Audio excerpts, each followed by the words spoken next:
வறுமைதான் வெறுமை இல்லை. நிச்சயமாக நெருக்கடியோடுதான் மகிழ்ச்சி இருக்கிறது. உறுதியாக நெருக்கடியோடுதான் மகிழ்ச்சி இருக்கிறது. ஏழ்மை என்பது தாண்டவோ தகர்க்கவோ முடியாத ஒரு மலை அல்ல என்பதை சாதனையாளர்கள் பலர் நிரூபித்து காட்டியுள்ளார்கள்.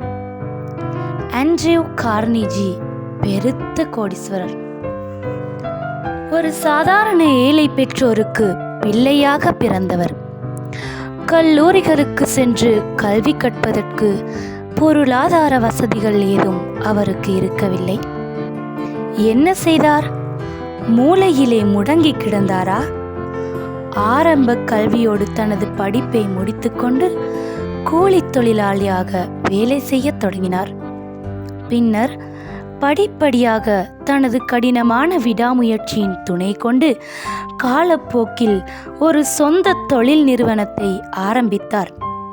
பிற்காலத்தில் குறிப்பிடத்தக்க பிரபல கோடீஸ்வர பிரபுவாக விளங்கினார்.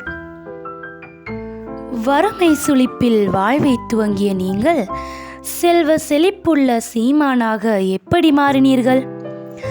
வசதியற்றவர்கள் வாழ்வில் முன்னேற முடியாது என்று கொக்கரிப்பவர்களுக்கு நீங்கள் கூறும் பதில் என்ன என்று அவரிடம் அவரது நண்பர்கள் கேட்டனர்.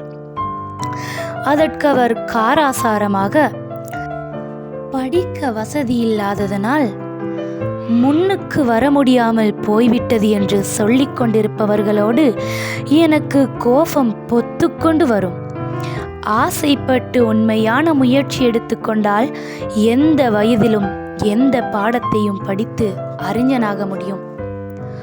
தன்னுடைய அசமந்த போக்கையும் அறியாமையையும் சோம்பேறித்தன்மையையும் மறைக்க படிக்க வழியில்லாமல் போய்விட்டது என்று பலர் வேஷம் போடுகிறார்கள்.